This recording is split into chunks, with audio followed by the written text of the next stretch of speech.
open. Just open. Oh my God. It's already open. That's why.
Sobrang init guys. Ayan.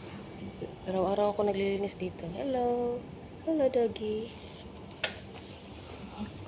You're so cute. You want shower? Huh? Asong mga... Go there. Mabo mo. May AC kasi kailangan ko isarado yung AC. Ay, pintuan. Kinagat ako ng isang aso kahapon kasi nag-away sila nito. Tapos hinila ko. Hinila ko yung aso ng alaga akong isa. Tapos bigla akong kinagat. Kaya binugbog ko sa bunganga. Ngayon, binidyo ako ng alaga ko. Tapos sinin niya doon sa alaga akong isa. Na-upset daw siya dahil sa ginawa ko sa aso niya. Binugbog ko yung bunganga.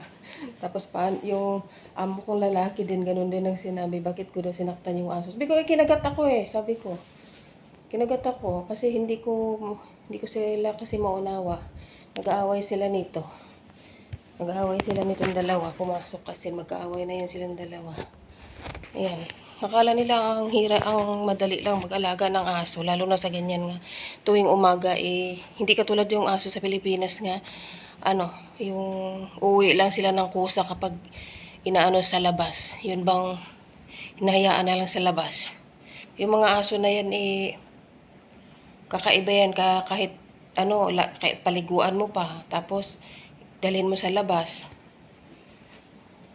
Ipapasyal mo pa sa labas yan. Tapos papataihin mo pa, may oras yan sila. Kami hirap ding tapos siyempre nandiyan ako sa kusina, nagluluto ako sa kusina. Yung time na yun, umatake yung asong isa. Sabay-sabay yung utos nila sa akin. Tapos yung magluluto ako, yung isa nagre-request din ng pagkain. Tapos yung amo kong lalaki nagre-request din ng pagkain. Tapos yung isa din, gusto niya mag-stay ako sa aso niya. Kasi nga, lalagyan ng graduating na kasi yung isa kong alaga. Kasi lalagyan niya ng nung pangalan nun, yung nilagay sa ulo, yung tuga. Umatake yung isang aso. Nag-away silang dalawa. Ngayon, hinawakan ko yung aso. Kinagat ako, bigla akong kinagat.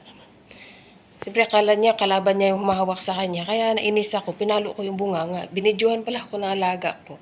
Sinin niya doon sa, isa kong alaga, yung sa kuya niya, sinin niya.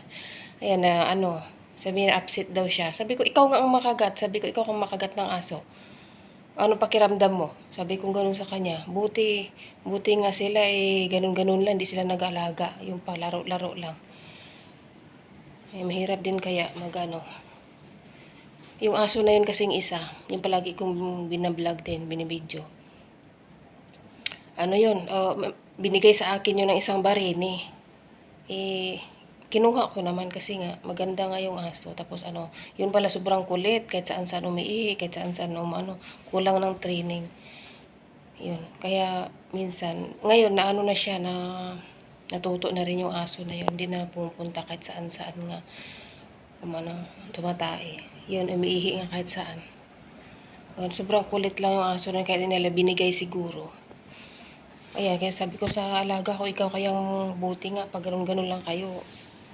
Sabi-sabi lang kayo, upset, pero hindi nyo alam kung anong hirap mag-alaga ng aso. Sinabi ko talaga yan. Kaya ako wala akong problema. Kasi,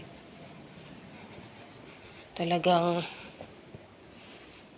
inaalagaan ko naman yung aso. Kasi mga animal lovers nga ako, diba? Animal lovers ako, kaya nag-aalaga ng aso. Kaya yung mga taong animal nga Charot. And guys, ngayon ay tayo dito na naman. Magbabakyo na naman tayo dito, no? Magbabakyo na naman tayo dito. Kasi,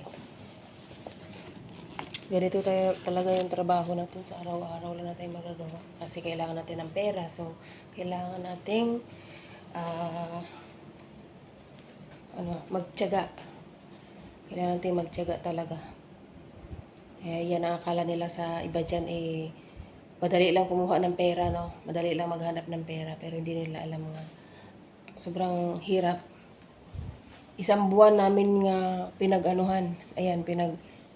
isang buwan namin nga pinaghirapan yung pera. Isang buwan kaming hindi magkasweldo. Ayan. Tapos, pagdating ng katapusan, ayan, resibo na lang yung matitira sa amin, di ba?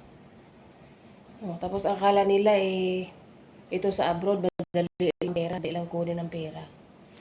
Ayan. So, hindi pa naka-abroad dyan. So, tapos, yan, akala nila dali lang humanap ng pera. Subukan ninyo mag-abroad para alam nyo din ang sitwasyon dito sa abroad. Diba?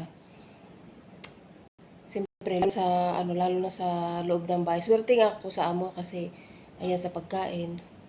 Ayan, sa pagkain, okay lang naman sa pagkain. Pero, siyempre, pagkikisama din yan sa amo kasi once na hindi ka nagustuhan din pag-uugali mo, wala din. Hanggang marami din silang masasabi sa'yo. Tapos, hindi ka na niya i-renew. Ganun, hindi ka na i-renew ng niya, nung kontrata mo. Ganun talaga. Pag hindi ka nagustuhan na amo. Pero once na nagustuhan ka naman, syempre, i-renew ka nila, no? Ako dito, minsan, 10 years na ako dito sa amo ko. So, nagtitiis lang talaga kung minsan may mga iba silang pag-ugali yan. Katulad din natin nga may ibang pag-ugali din. No? Hindi naman pare-pareho yung tao. Pero as in masasabi ko, sa amo kong babae, sobrang bait talaga yung amo kong babae. Kaya ako nag-stay dito matagal. Kasi, siyempre mga bata din noon makukulit. Pero ngayon, na sila. Ganun talaga. Lalaki na sila. So, may sarili na silang pag-iisip at buhay. Kaya nag-iisip din yan sila. Hindi katulad ng ibang mga dito nga sipa-sipain ganila, ganun. Yung mga ibang bata dito, pero yung mga alaga ko noon, mga babait yung mga alaga ko. Kaya diyan ko sila nagugustuhan. siyempre pakikisama din sa amo kasi para magustuhan ka rin nila, no? Papakita mo yung sipag mo rin, hindi yung mukha lang ang alagaan mo sa salamin, no, 'di ba? Ganun talaga guys kapag mga kunyang dito sa ibang bansa guys, no, talaga magsakripisyo tayo kasi iba naman talaga yung iba yung guys, masasabi ko lang ha, real talk lang. Iba kasi yung nagtatrabaho sa office. Sa office din, oo, marami din tauhan, masakit din yung ulo mo doon kasi syempre marami kang iniisip. Katulad yung amo ko dito. Syempre nasa computer lang sila palagi. Mamaya, na yan, yung nagbubunga nga na yan kasi marami siyang pinapagalitan. Syempre maraming mga tauhan din yan si amo, no? Lalo na sa mga restaurant kasi may restaurant yung amo ko. So, nagbubunga nga na yan siya. Tapos yun, kapag kinakausap mo, hindi yung bang iba ang nire-reply siya sa'yo kasi yung pag-iisip niya nandyan sa lang, no? Nandyan sa computer niya, ganun. Kaya mahirap din yung mga computer din yung mga trabaho na siyempre sa mga katulad nating kunyang lang, no? Yung maglilinis lang. Yan, medyo magaan yung trabaho natin dito, magluluto, ganun. Kasi hawak natin yung oras natin din. Pero sa akin, hawak ko yung oras ko. Kung anong oras ako nagluluto, anong oras ako naglilinis, ganun talaga. No, kailangan marunong kang mag-manage sa oras mo sa iyong amo. Kasi hindi naman yung dahil hawak mo yung oras mo, para kang lang yung pangalan nito. Yung ganun-ganun ka lang sa kasi wala kang iniisip nga trabaho mo. Ako kasi gusto kong yung trabaho ko isa-isa, matapos ka agad yung isa, tapos punta na naman ako sa isa, ganun. Para